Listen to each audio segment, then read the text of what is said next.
Mesmo assentados como estamos, meus irmãos, vamos abrir as nossas Bíblias no segundo livro de Samuel, capítulo 15.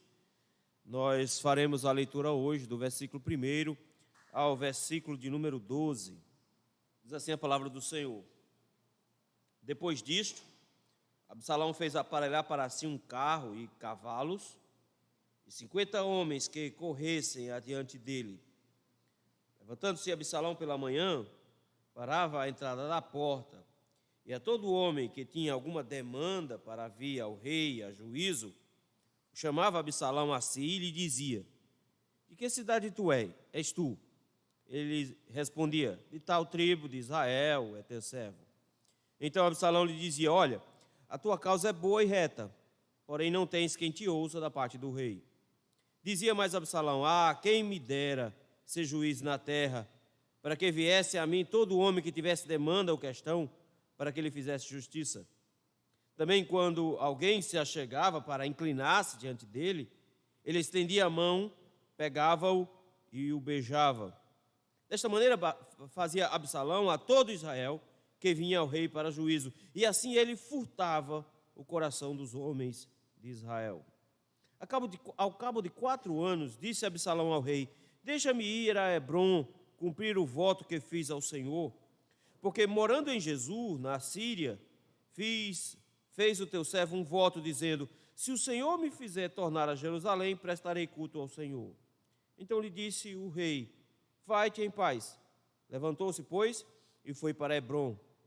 Enviou Absalão emissários secretos por todas as tribos de Israel, dizendo: quando ouvides o som das trombetas, direis: Absalão é rei em Hebrom. De Jerusalém foram com Absalão 200 homens convidados, porém iam na sua simplicidade, porque nada sabiam daquele negócio. Também Absalão mandou vir Aitofel, o gilonita, do conselho de Davi, da cidade de Giló. Enquanto ele oferecia os seus sacrifícios, tornou-se poderosa a conspirata, e crescia em número o povo que tomava partido de Absalão. Vamos orar? Senhor Deus, nós te bendizemos e louvamos pelo privilégio de estudar a tua palavra, pelo privilégio, Senhor, de termos um dia reservado e podermos estar na tua casa buscando a tua presença. Queremos te agradecer, Senhor, por cada irmão que conseguiu chegar até aqui. Te rogamos por aqueles que ainda estão a caminho. Te pedimos força e misericórdia nesse momento, quando nós vamos abrindo a tua palavra, buscar a tua orientação, que o Senhor ilumine os nossos olhos, o Senhor mova os nossos corações, para que entendamos e obedeçamos o teu querer. No nome de Cristo Jesus, que nós te rogamos. Amém. Queridos, a maior batalha que nós enfrentamos é a batalha que existe dentro do nosso próprio coração. Dentro do nosso coração existe uma guerra constante. E nessa batalha, nem sempre nós nos saímos vitoriosos. Em muitos aspectos, nós vivemos nessa disputa interna de quem comanda a nossa vida. E nessa disputa de quem comanda a nossa vida, nós temos o auxílio do Espírito Santo, mas em muitos momentos a nossa carne vence e ela, de alguma maneira, se apropria de tentações que já estão em nosso coração e nos conduzem em revolta contra Cristo, que é o nosso Rei. Nesse sentido, meus irmãos, dentro desta batalha, nós temos inimigos ferrenhos e estratégias bem montadas pelo próprio Satanás, para nos conduzir justamente nessa oposição ao Senhor. O texto que nós acabamos de ler vai nos mostrar de como essa oposição que acontece dentro do nosso coração, ela se expressa aqui dentro da história de Davi. Não foi mais a mesma coisa desde que Davi adulterou com Betseba. Não foi mais a mesma situação. Israel vinha num período de crescente, vinha ganhando todas as batalhas, ia dando tudo certo. Davi comete a bobagem de desejar o que ele não podia desejar. Davi deseja a mulher do próximo. Ao ter a mulher do próximo, ele não queria as consequências de ter uma mulher do próximo. Uma gravidez indesejada, que precisou ser encoberta, mas como não havia como encobertar, ou precisou haver um assassinato, uma trama para um assassinato, e, consequentemente, parece que Davi tinha dado certo, tinha conseguido e tinha encoberto o seu pecado, mas Deus o denunciou, e dentro dessa denúncia que Deus fez por meio de Natã, nós descobrimos que havia algumas maldições que vinham sobre a vida de Davi. A bênção que ele recebeu da graça foi que ele não morreria, mas a maldição veio dizendo que de dentro da própria casa dele viria o mal sobre o reino. A partir de agora, Davi não teria mais inimigos externos que pudessem colocar em risco o reino. Os inimigos viriam da própria casa dele. E ele iria pagar de uma maneira triste. Iria pagar com os próprios filhos pelo pecado que cometeu. Ele disse que aquela ovelhinha deveria ser restituída em 4 vezes. E ele vai perder 4 filhos nesse processo por causa da morte de Urias. O que acontece é que logo no capítulo seguinte já começa uma trama. O texto nos diz que um dos seus filhos, o filho mais velho, o herdeiro ao trono, apaixonou-se pela meia-irmã chamada Tamar, tramou do jeito que o pai fez antes e desejou uma mulher que lhe era proibida do jeito que o pai fez antes e possuiu a própria irmã. Ele, após conseguir o que queria, a desprezou completamente, e aí surge o segundo personagem, que é Absalão, filho de Davi, o segundo. E aí nós descobrimos que ele tem características muito próximas de Davi, que é a estratégia. Davi, ele foi capaz de planejar passo a passo de como esconder o seu pecado. Absalão tem muita paciência e muita estratégia em tudo que ele faz. Sabendo ele que Tamar tinha sido violentada pelo próprio irmão, que era herdeiro ao trono, ele poderia ter ido diretamente vingar a irmã no mesmo dia e matar o irmão. Mas só que ele entendeu logo de cara que era o irmão mais velho, o herdeiro ao trono. Então ele esperou 2 anos planejando uma vingança estratégica. Porque ele poderia simplesmente ter matado o irmão naquele mesmo dia. Mas não, ele queria assumir o trono. Então ele tinha que continuar como o herdeiro direto. Ele então armou, e da mesma forma como o pai, ao invés de matar com as próprias mãos, usou servos para matar o seu inimigo. Tramou numa festa e levou Amnon à morte. Foge para a casa do seu avô, na Síria, na cidade de Jesus, fica por lá escondido. Assim terminou o capítulo de número 13. No capítulo número 14, nós vemos um Absalão que está retornando pela estratégia de um dos comandantes de Davi. Se organiza aqui uma reconciliação muito fajuta. Nessa reconciliação, não há arrependimento da parte de Absalão em momento algum. Não há uma condução do Senhor, pelo contrário, há um estratagema, uma encenação para comover Davi, e Davi é comovido ao deixar o filho voltar, mas é uma reconciliação pela metade. O texto faz questão de mostrar que o coração de Absalão era o mesmo, era um coração egoísta, autocentrado, se concentrava na beleza, do mesmo jeito que Saul, do mesmo jeito que Sansão, por causa do seu grande cabelo, mas que no final das contas o seu coração ainda estava tão pesado e amargo como antes, porque ao ter uma filha, colocou o nome da filha de Tamar, para nunca esquecer o que aconteceu com a própria irmã. Ele toca fogo no terreno de Joabe, para obrigar Joabe a levá-lo de volta para Jerusalém, porque ele estava proibido de estar em Jerusalém. E o texto nos diz que 2 anos depois, ele volta para Jerusalém, é recebido pelo pai, mas é uma reconciliação pela metade. Eles vêm, o pai o beija, eles se sentam e nada acontece. Eles não são pai e filho mais. Eles são pessoas que estão tentando apertar a mão, mas que não conseguem ter relacionamento. Nesse sentido, meus irmãos, as consequências de alguém que se reconcilia aqui sem estar de fato arrependido, sem realmente haver uma contrição de pecados, sem de fato haver uma transformação no coração, é que o capítulo 15 já começa com Absalão tramando de novo. Todos os passos de Absalão são passos bem tramados, são passos organizados. E a grande questão aqui, meus irmãos, é que Absalão está planejando um golpe. Só que, ao contrário do que a gente pode pensar, Absalão é um político. E como um bom político, ele monta a estratégia de como tomar o poder de forma legítima, sem estar dando, entre aspas, um golpe tão aberto e arranjar uma confusão grande. E é isso que ele vai fazer aqui.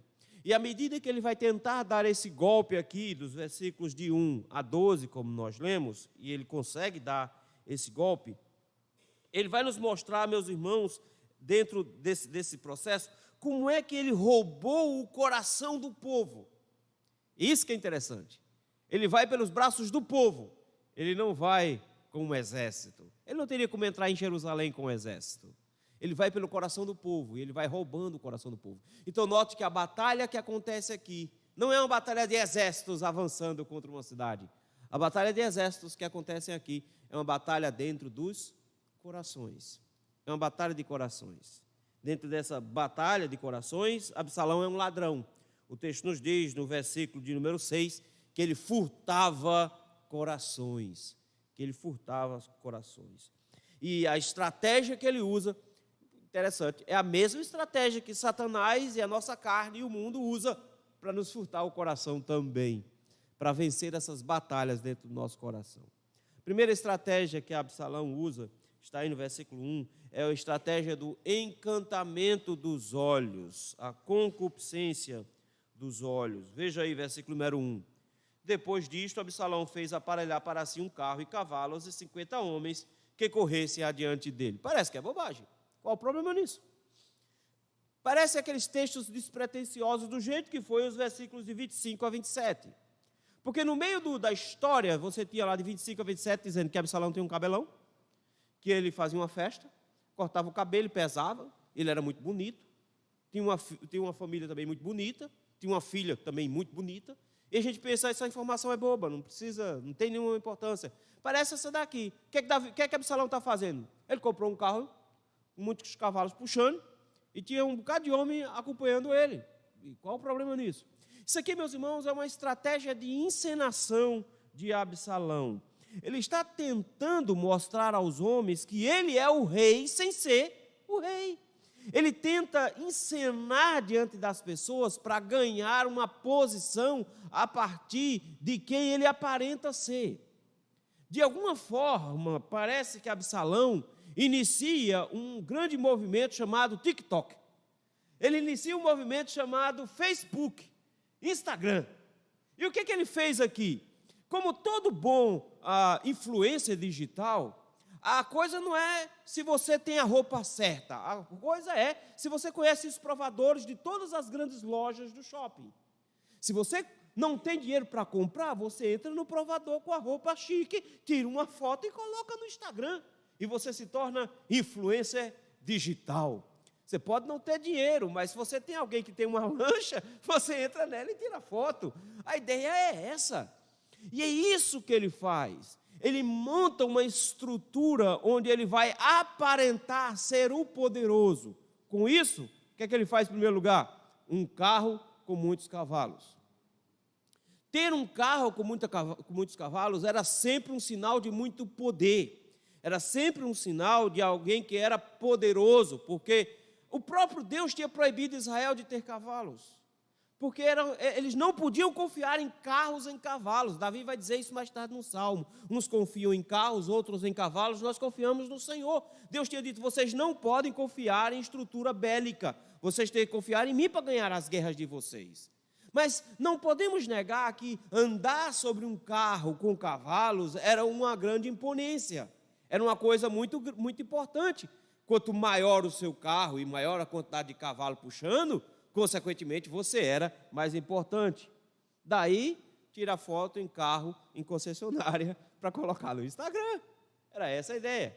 Carro importante. Mas não só isso. Qual é o grande problema de andar num carro lá em Jerusalém? É que não dá para andar de carro em Jerusalém.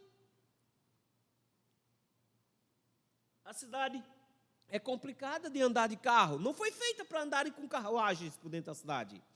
Mas, por isso, ele não tinha mobilidade correta, não dava para se mover de forma adequada. Mas ele não está preocupado em chegar ligeiro, ele não está preocupado com isso. É só uma questão de imagem. Entendamos que quando se está preocupado com a imagem, a elegância, quando ela é importante, não interessa o conforto. Mulheres sabem muito bem do que eu estou falando. Entre elegância e conforto, o sapato espreme os dedos, mas ela é elegante. A roupa não provê movimento, não dá nem para se mexer, mas você se torna elegante. Então, quando ele quer trazer a imagem, ele não está preocupando em coisa prática. Ele não vai conseguir usar esse cavalo de forma adequada. Mas ele está pensando em trazer a imagem de um rei imponente sobre o seu carro. Mas tem mais. Andar com o carro em ruas apertadas como essa não era tão fácil. Mas ele monta um sistema de segurança absurdo. Porque o importante não é você ser importante, é parecer importante. Então, de alguma maneira, antes de Maquiavel, Absalão já sabia disso. 50 seguranças. Olha aí o texto, diz assim. Ele contratou 50 homens que corriam à frente, 50 batedores. Já imaginou, o camarada vem entrando vem chegando na cidade, de repente passa 50 homens gritando, sai da frente, sai da frente, sai da frente, e eles todos gritando, vem aí alguém, e vem Absalão com o seu carrão em cima da sua carruagem, com um monte de cavalo puxando, e, gente, essa pessoa não é importante? Você acha que essa pessoa não é interessante? Não, essa pessoa é interessante, é o filho do rei. E o filho do rei está chegando com toda a pompa possível, com um monte de homens à frente, abrindo o caminho. Ele não tem preocupação com segurança, porque ele nunca correu risco. Mas a ideia é, se eu tenho 50 homens à minha frente, abrindo os meus caminhos, eu sou alguém importante. Eu sou alguém importante. Eu vi o YouTube fazendo isso alguns meses atrás. Os amigos fingindo que era a segurança dele, e ele chegando, em todo canto que chegou, as portas se abriram para ele, porque o cara chega com 3 seguranças, dessa altura, de paletó, e ele todo desenrolado, entrou. Eram os 3 amigos vestidos de segurança. Mais ou menos isso que Absalão está fazendo. Ele monta uma estrutura, meus irmãos, que aparenta força, que aparenta capacidade, que aparenta poder. E o que ele está tentando fazer? Seduzir as pessoas a acharem que, olha aí um rei. É assim que o rei se comporta. É assim que o rei é. Bonito, cabelão, alto, em cima de um cavalo, de uma carruagem, bonita, com um monte de homem fazendo a guarda dele. Isso aqui é um homem importante. Isso aqui é um homem importante. A maneira como Absalão se comporta, meus irmãos, é seduzindo as pessoas pelo que elas veem. Porque a única coisa que Absalão tem para seduzir é a aparência, porque o seu coração é podre. E quando ele seduz os homens, ele rouba o coração dos homens pela aparência, pelo que é visto, nós somos confrontados com o nosso próprio coração.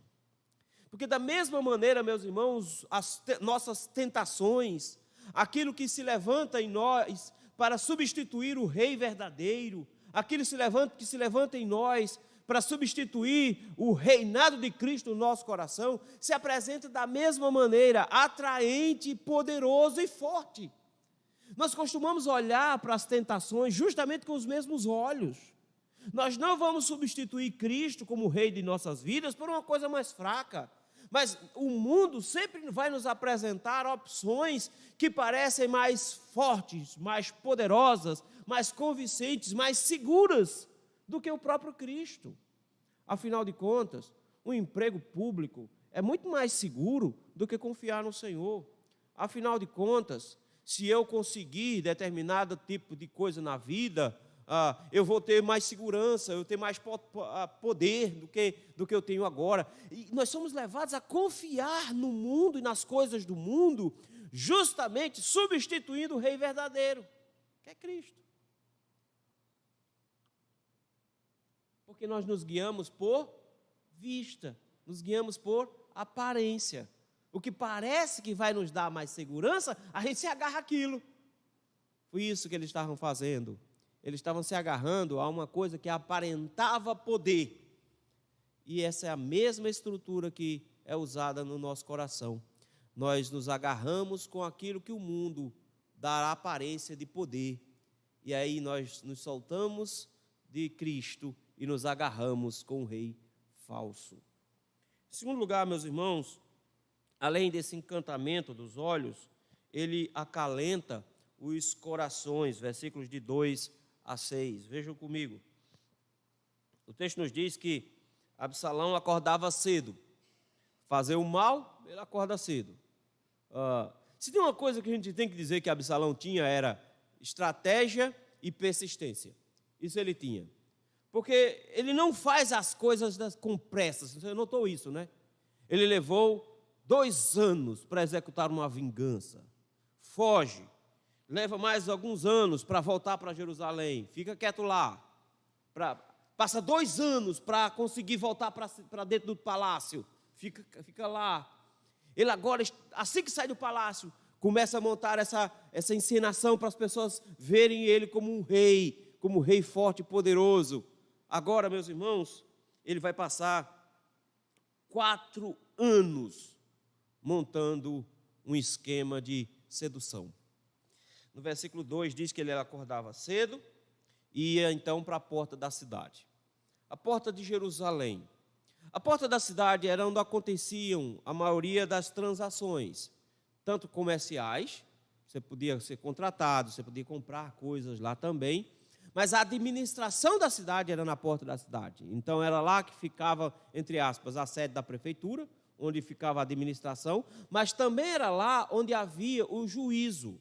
Lá era um tribunal também, era o fórum. Então as pessoas traziam suas causas e o rei julgava a porta da cidade como juiz. Então todo mundo vinha até a porta da cidade e ficava esperando lá o seu momento de ser atendido. Ele acordava cedo, o que dá a ideia de que ele chegava antes até do próprio rei. Ele chegava muito cedo. E o que ele queria fazer tão cedo à porta da cidade? Conversar. O que ele queria era se relacionar, network, conversar, ajeitar a vida. E aí então o texto nos diz que ele chegava lá, e quando chegava alguém com alguma demanda para vir ao rei, ou seja, quando chegava alguém que queria resolver alguma pendenga, ele puxava a conversa com essa pessoa. E o texto nos diz que ele chamava a pessoa e fazia algumas perguntas estratégicas. Por exemplo, ele dizia: de onde você é? De que cidade você é? O que ele está fazendo? Ele está dizendo: eu sou de Judá e eu sim me interesso por você. A tribo de Judá não se interessa muito de onde você vem. Parece que aqui as coisas funcionam do tipo: quem é de Judá é privilegiado, mas eu quero saber de onde qual é a sua origem, qual é a sua cidade. Eu tenho interesse em saber o que acontece fora das 4 paredes de Jerusalém. Porque quando um político é um político bom, ele não quer só saber o que acontece no seu curral, ele quer saber o que acontece ao redor também. Então, qual é a sua cidade? De onde você vem? Qual é o seu problema? O que é que você tem? E a pessoa dizia: não, eu estou vindo de tal cidade e tal. E aí ele de repente dizia: rapaz, olha, veja só, a sua causa é boa. Isso que você está pedindo é justo. Esse assunto que você está querendo tratar com o rei, você tem razão. Você está certo em pedir mesmo. Agora, é uma pena, né, rapaz? O cara sair da sua cidade, de onde você saiu, vir até aqui, com a causa justa, que você deveria ganhar. Eu acho, sinceramente, que você deveria levar essa causa. Era justo. Agora, é uma pena você sair de lá até aqui e não ser atendido pelo rei. Não é? Você perdendo tempo, porque aqui a justiça é lenta. O pessoal demora para atender. No juízo não é tão bom. Ele diz assim: tua causa é boa e reta, porém não tens quem te ouça da parte do rei. Ele está fazendo uma crítica a Davi, notou? Ele está dizendo que, primeiro, Davi é lento em julgar. Segundo, Davi não costuma ser justo na hora de julgar. Mas tem uma coisa que está escondida aqui por trás. Porque ele não fez isso uma vez, ele fez isso várias vezes. Então, para todo mundo que chega perto dele, ele diz: a tua causa é justa. Para todo mundo ele diz: olha, tu está certo. Quando ele faz isso, todo mundo tem a sensação de que tem um amigo do lado, tem alguém que entende, que a minha causa está certa. Olha, o filho do rei, com aquele que ele pensa, ele já acha que é o certo. Só que quando se é rei, quando se é o juiz de Israel, você vai julgar as causas e às vezes você vai dar ganho, mas às vezes você vai dar perda. Às vezes pode ser que você ganhe a causa, mas pode ser que às vezes você não ganhe. Mas Absalão não tem compromisso nenhum. E como ele não tem compromisso nenhum com a justiça, o compromisso dele é com ganhar corações, ele simplesmente diz o que as pessoas estão querendo ouvir. É isso que ele faz aqui o tempo inteiro. Ele se mostra interessado pela pessoa, em seguida ele escuta o que a pessoa está querendo, ele não está nem interessado se é justo ou não a causa do cara, ele não quer fazer justiça, ele quer fazer com que a pessoa se sinta bem. Ele diz, se fosse eu juiz, tu ganhava. Tu ganhava. Agora já imaginou um camarada que ouvia isso de Absalão, dizendo, se você fosse juiz, se eu fosse juiz, você ganhava? Chega para Davi depois, Davi diz, você perdeu. Como é que esse cara sai? Absurdo, esse rei não sabe julgar nada, porque o filho dele já tinha me dito que eu estava certo, ele chega agora e faz o contrário. Você acha que esse camarada ia ficar do lado de quem? Absalão ganhava de todo jeito, porque mesmo que alguém chegasse diante de Davi e ganhasse a causa, quando saísse, ele ainda ia dizer, mas demorou. Absalão era mais ligeiro. Não interessa, ele ganhava de todo jeito. A acusação é verdadeira? É falsa. Porque nós vamos ver nos capítulos anteriores que chega uma viúva de longe para se encontrar com Davi, e o que é que ela conseguiu? Uma audiência. Então não é mentira dizer que não haveria audiência. Haveria uma audiência, mas cedo ou mais tarde havia uma audiência. Mas ele não está preocupado com a verdade, ele está preocupado com bajulação. E aí ele faz, dentro dessa crítica velada ao governo, e a coisa mais fácil do mundo é ser oposição, porque ser oposição significa apontar os erros sem saber qual é a saída. É nisso que está a facilidade em ser oposição. Você critica, mas você não tem solução. É isso que ele faz no versículo de número 4. Quem me dera ser juiz sobre a terra. Quem me dera ser juiz. Porque se vocês viessem a mim e tivessem qualquer questão, eu ia fazer justiça, mas eu não tenho poder para fazer isso.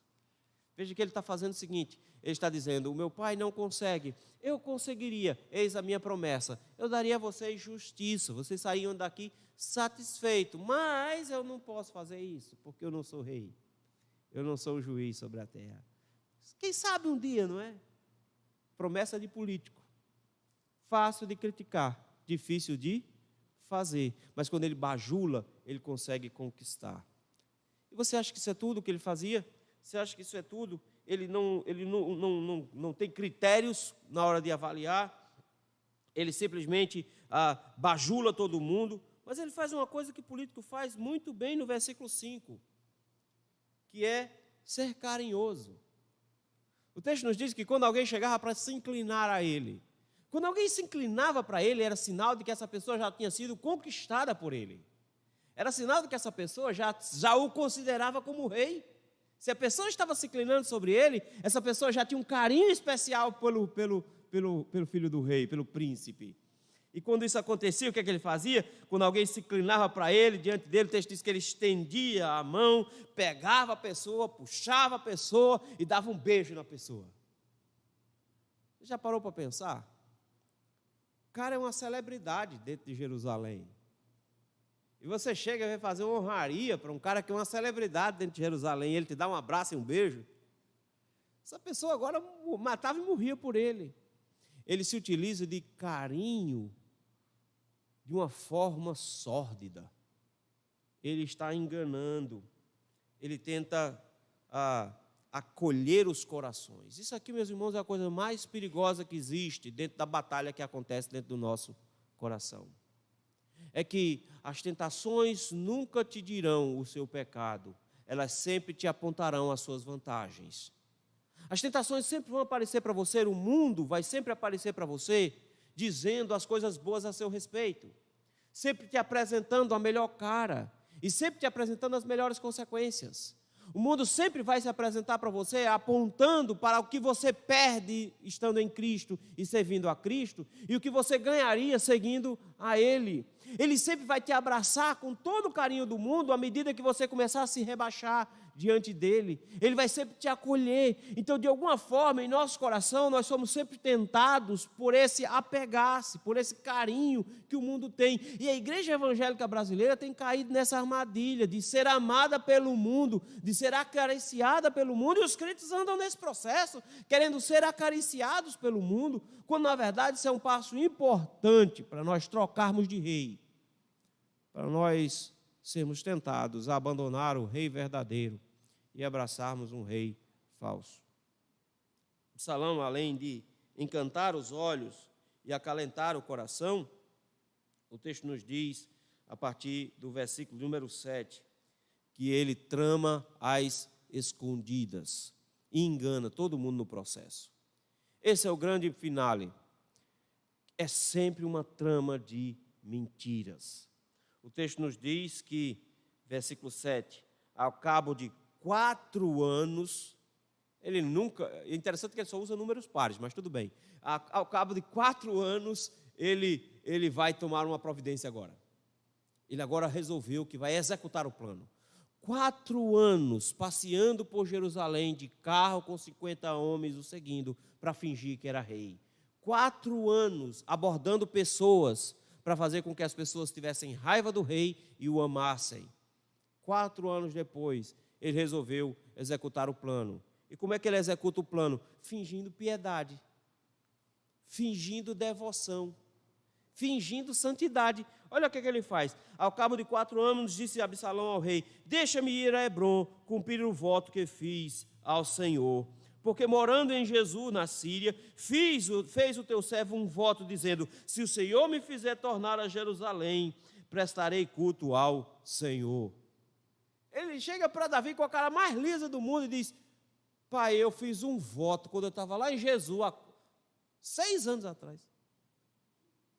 6 anos atrás eu fiz um voto, que quando eu voltasse para Jerusalém, e agora 4 anos depois que eu já estou em Jerusalém, eu preciso pagar o voto.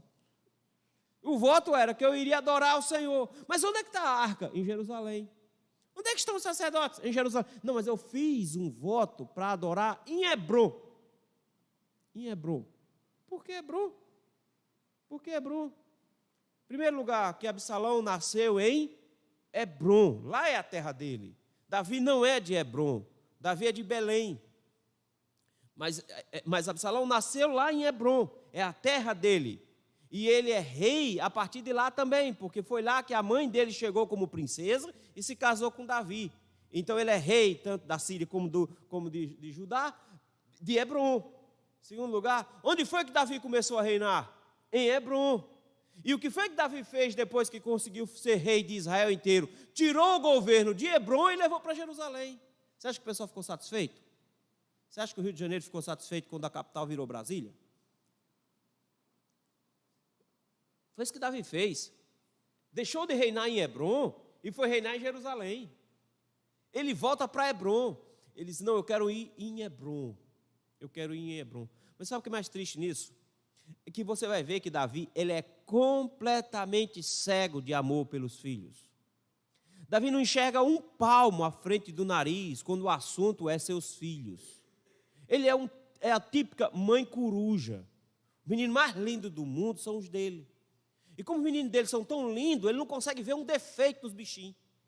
E como ele não consegue ver um defeito, os meninos manipulam ele o tempo inteiro. Davi o tempo todo está destruindo o reino com as próprias mãos.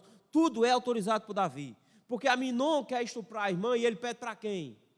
Para Davi. Diz: mande Tamar vir aqui em casa fazer uns bolos para mim. E o que é que Davi faz? Davi manda Tamar para lá, para conversar com ele. Como é que Absalão faz? Pai, deixa Aminon vir aqui em casa para uma festa. E Davi, vá. E ele mata o irmão. O tempo inteiro Davi está autorizando as coisas. O tempo todo Davi não enxerga um pau na frente do nariz. Ele não enxergou a má intenção de Aminon. Ele não enxergou a má intenção de Absalão na primeira vez. Ele não vai enxergar de novo nunca. Ele não enxerga, ele é cego. Um estrategista fantástico, mas não consegue ver maldade dos meninos dele. E Absalão diz: pai, eu quero ir para Hebrom, cultuar, prestar um culto lá, porque eu fiz um voto. 6 anos atrás. Já faz 4 anos que eu recebi. Agora eu queria lá pagar o voto. Mas tem que ser em Hebrom. Para fazer um jantar, ele chamou o rei. Mas para fazer um culto, ele não chama o pai. Ele não diz, pai, vamos com a gente? Ele diz, não. Ele chama os grandes homens, 200 homens poderosos do palácio, iam acompanhando Absalão. Olha o que ele faz. Simplesmente o rei diz, vá, pode ir. Ele se levanta, vai para Hebrom, só que no versículo 10 ele dá o start no seu plano. Primeira coisa que ele faz, manda emissários secretos. O texto faz questão de dizer, os emissários eram secretos. Esses homens foram como espiões escondidos de cidade em cidade. E o que é que eles iam dizendo? Eles iam insuflando o povo, dizendo, quando tocar a trombeta para o culto começar, quando tocar a trombeta para começar a fazer os preparativos para a adoração, quando Absalão chegar para adorar, todo mundo começa a gritar, dizendo que Absalão é rei. Absalão é rei. Eles começam a montar para que a multidão que estiver presente na adoração comecem a chamar Absalão de rei. Ele diz, quando vocês ouvirem o som da trombeta, direis, Absalão é rei em Hebrom. Absalão é rei em Hebrom. Montaram a estratégia. Só que como é que ele vai dar autoridade para isso? Como é que ele faz com que esse golpe funcione? Primeiro passo ele já deu. Ele não está fazendo isso contra a vontade do rei. O rei deixou ele ir. E quem sabe qual foi o motivo para ele ter ido para lá? Porque o rei autorizou. E se o rei autorizou, ele está indo para Hebrom debaixo da autoridade do rei. Ele enganou o rei. E o rei está dando a ele toda a autoridade para ele se locomover para Hebrom. Então a festa é uma festa autorizada pelo rei. Segundo, ele está levando muita gente. Versículo 11. De Jerusalém foram com Absalão 200 homens convidados. Ele convidou a corte toda. Para quê? Para dar legitimidade para o golpe. Por que ele está pensando? Se você tem 200 autoridades do palácio no lugar onde eu vou ser considerado rei, quem é que vai dizer que isso não foi legal? Quem é que vai dizer que isso não foi legal? Detalhe é o que está no final do versículo 11, diz assim, porém iam na sua simplicidade. Todo mundo foi convidado para um culto. Mas o que é que Absalão estava tramando? Um golpe. E esses coitados foram para lá na sua simplicidade, achando que iam para um culto.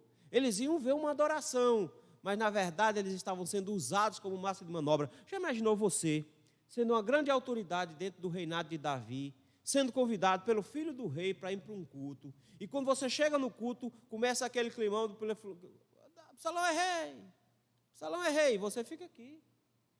O que é que você faz? Você vai embora? Você fica? E a festa está esquentando porque o povo começou a gritar, é rei, é rei, é rei, é rei, e agora? Como é que você vai voltar para Jerusalém e explicar? Veja só, Davi, eu estava lá, e o povo começou a chamar Absalão de rei, mas eu não disse nada não. Como é que você vai explicar que você não é um traidor? Como é que você vai explicar para o rei que você não tramou junto com Absalão para fazer isso? Como é que você vai explicar para as pessoas que aquilo que Absalão fez foi uma tramóia? Como é que você vai fazer isso? Não se explica. Não se explica. Esses homens foram enganados. Foram levados para dar autoridade ao evento, sem saber.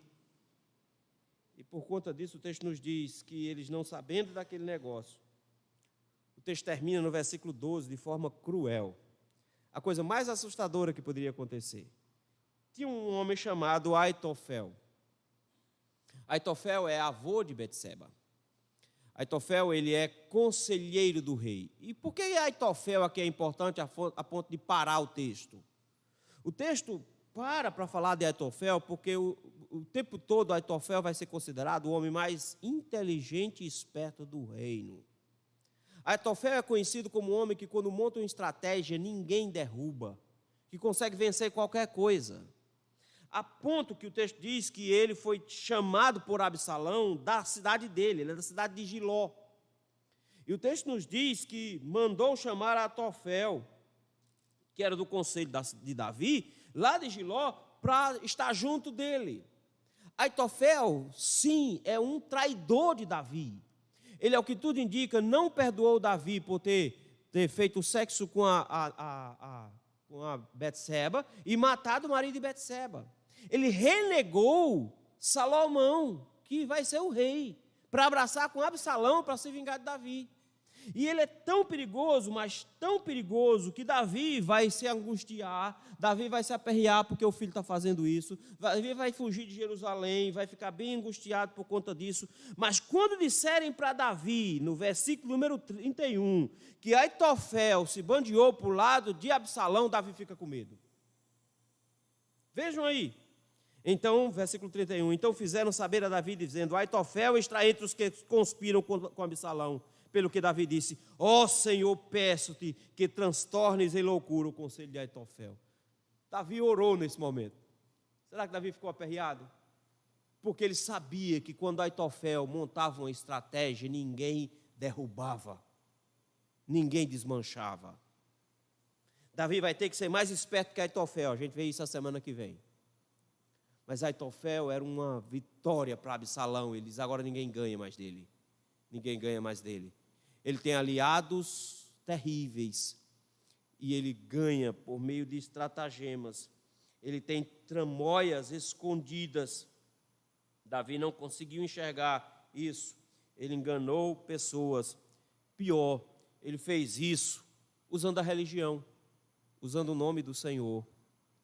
E, meus irmãos, sabe qual é a estratégia de Satanás? Do mundo? É conquistar o povo de Deus, o coração do povo de Deus, usando justamente a religiosidade, o nome do Senhor. Eles não precisam que vocês abandonem a igreja. Satanás não precisa que a gente abandone a igreja. Ele precisa que a gente abandone a Cristo. Que você se continue muito bem religioso, frequentando os cultos, fazendo tudo direitinho, mas contanto que você não sirva a Cristo. Contanto que o seu coração esteja completamente enganado, no caminho torto, jurando que está no caminho correto, andando pelo caminho largo, jurando que está andando pelo caminho estreito. É isso que ele deseja, uma estratégia de enganação. Com isso, queridos, nós descobrimos que as tentações que nos vêm para nos ganhar o coração são todas mentirosas. As propostas são sempre mentirosas, as promessas são sempre mentirosas, mas elas são perigosas justamente porque elas têm uma aparência de piedade, elas têm uma aparência de coisa certa, e por ter uma aparência de coisa certa, elas se tornam ainda mais perigosas. Uma mentira de Satanás é muito mais perigosa na boca de um pastor do que na boca de um satanista, porque na boca do pastor está mais fácil de ser enganada. Eu preciso compreender, então, que a minha batalha é uma batalha pelo coração. E que as estratégias do mundo e essas estratégias de Satanás continuam do mesmo jeito que foi sempre. As mesmas estratégias de Absalão. Isso nos faz pensar e deixar aqui alguns alertas que a gente precisa pensar aqui. Primeiro alerta é o quanto da beleza do mundo está me encantando nesse processo. O que o mundo vai fazer, meus irmãos, o tempo inteiro, é tentar ganhar o nosso coração com aparência. Ele vai sempre tentar o nosso coração com a aparência da felicidade que ele propõe dar, com as coisas boas que ele acha que você deveria ter. E ao encantar a você, ao mostrar para você sempre as coisas boas, ele não quer necessariamente que você ganhar você pelo convencimento, mas ele quer, na verdade, se tornar uma celebridade aos teus olhos. E o povo de Deus está caindo nessa bobagem. Porque é triste ver quando o povo de Deus se encanta e se embeleza pelo que o mundo mostra, pelo que o mundo aparenta, e não necessariamente pelo que Cristo é. Quem são as pessoas que a igreja de Cristo admira? Quem são as pessoas que a igreja de Cristo aprendeu a admirar? Alguns anos atrás, diríamos, os homens que a igreja admira são os homens santos. Os homens que a igreja admira são os mártires. Os homens que a igreja admira são aqueles que abandonaram tudo para servir ao Senhor. Mas quem é que a igreja admira hoje? Quem paga 10 mil conto numa bota. É isso que a igreja admira. Aqueles que estão bem na mídia, que estão bonito, que faz um show bem fantástico com boas bandas. Aqueles que têm boa iluminação, aqueles que se vestem com terno italiano, aqueles que têm boa aparência. A igreja de Cristo abraçou os conceitos do mundo de riqueza, de poder, de autoridade e usa para isso, a ponto que as igrejas estão se adaptando em suas estruturas justamente para demonstrar poder, capacidade e autoridade para conquistar pessoas. Porque nós estamos cheios de gente que estão abraçando a concupiscência dos olhos, jurando que isso é uma forma de servir ao Senhor, quando na verdade, meus irmãos, a concupiscência dos olhos é uma estratégia de Satanás, é uma estratégia do mundo como tentação para a igreja. Nós abraçamos o que é aparente e seguimos o que é aparente e não seguimos aquilo que está na presença do Senhor. Não seguimos aquilo que realmente está acompanhado do Senhor. Quando nós fazemos isso, meus irmãos, nós nos esquecemos de que isso é um passo para abandonarmos Jesus, o nosso rei, e seguirmos o reino do mundo. E seguirmos Satanás e suas estratégias. Ele vai continuar te oferecendo coisas bonitas, coisas encantadoras, coisas perfeitas, coisas que parecem ter autoridade, que têm capacidade de proteção a você. Ele vai continuar te oferecendo coisas que te deem segurança. Ele vai continuar te oferecendo isso, porque isso é o que rouba o nosso coração do nosso rei. O nosso rei é o único que é capaz de proteger. O nosso rei é o único que é capaz de nos dar segurança. Ele é o único que possui autoridade completa, mas ele não aparenta isso. Ele não aparenta isso, porque ele não está preocupado em aparentar isso. Mas no mundo, a aparência é mais importante e a gente compra as ideias. Então, meu irmão, o primeiro perigo que a gente se coloca agora de frente é: preste atenção se o mundo está te seduzindo pela aparência de poder, autoridade, charme, segurança e beleza. Cuidado, porque esse é o primeiro passo que o mundo vai usar para tentar fazer com que você abandone o rei verdadeiro e siga um rei falso, um rei que é príncipe das trevas e rei desse mundo. Em segundo lugar, tenha muito cuidado também, porque eles vão sempre ser calorosos e amorosos para com você. Cuidado, porque o mundo, meu irmão, não vai ficar te dizendo coisas ruins, ele vai dizer sempre coisas boas para você.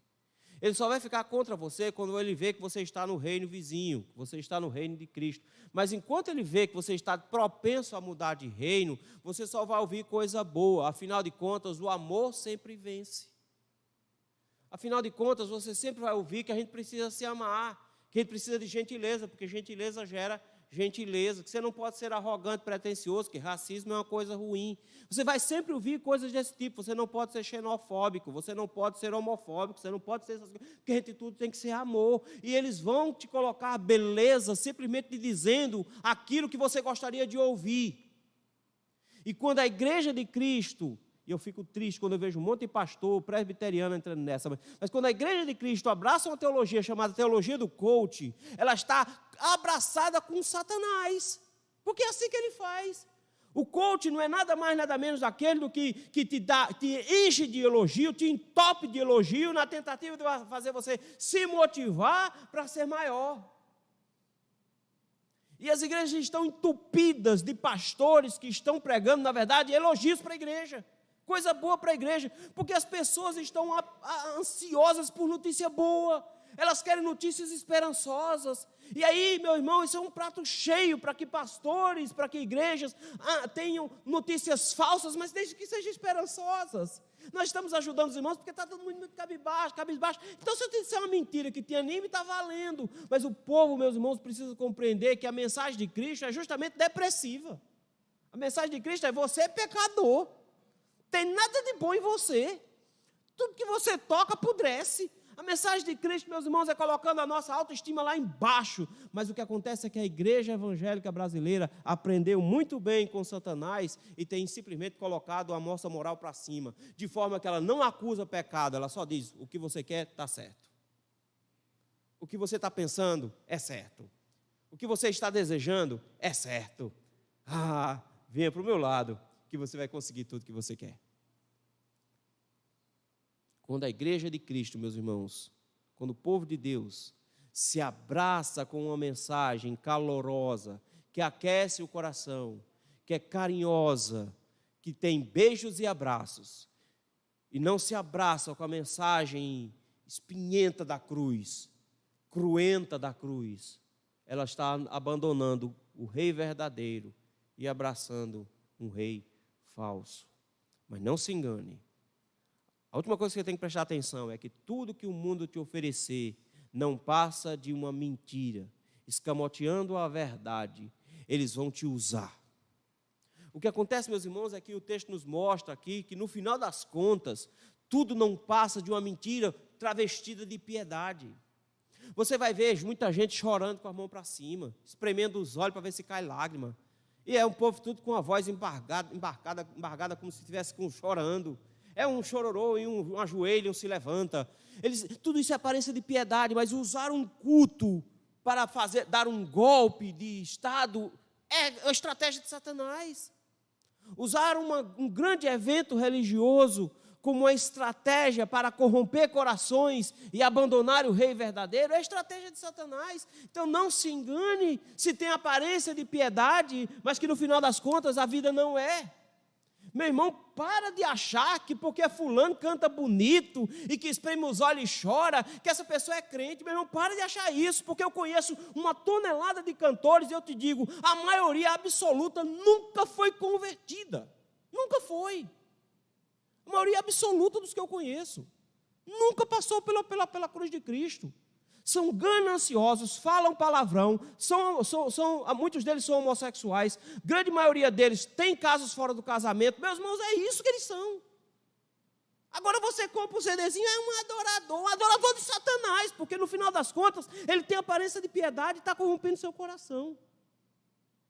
Dizendo exatamente o que você gostaria de ouvir, quando na verdade, meus irmãos, essa aparência de piedade, de culto, é uma estratégia satânica para conduzir o povo de Deus.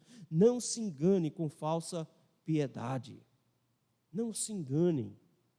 Não entre nessa. Você confia em Cristo e em sua palavra, não em homens.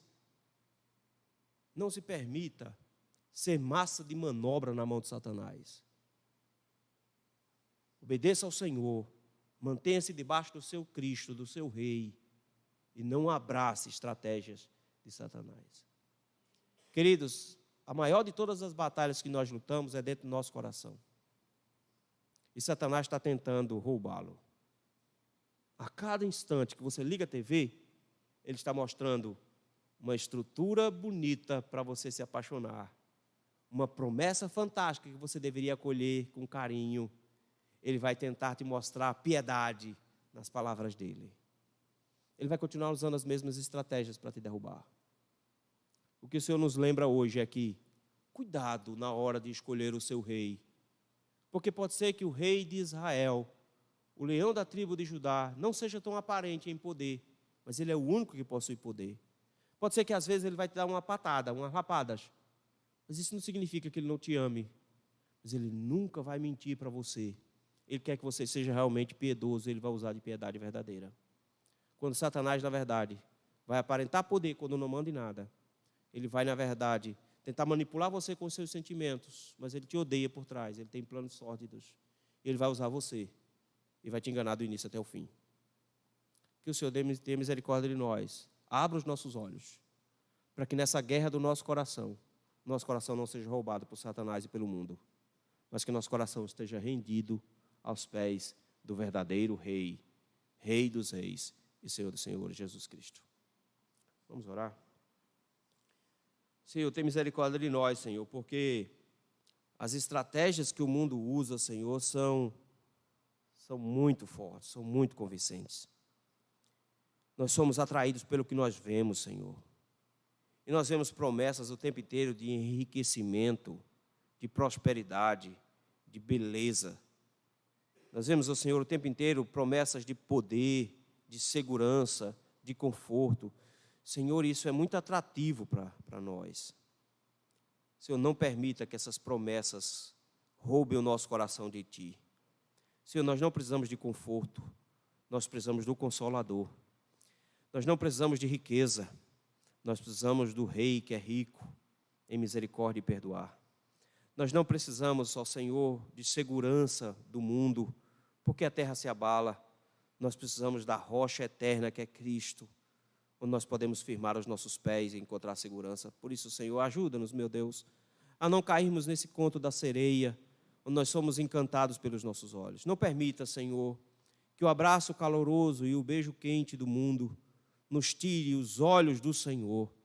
Que ao invés de ouvirmos palavras bajuladoras, nós desejamos ouvir a verdade do Senhor e às vezes ela vai ser dura, mas é para o nosso bem.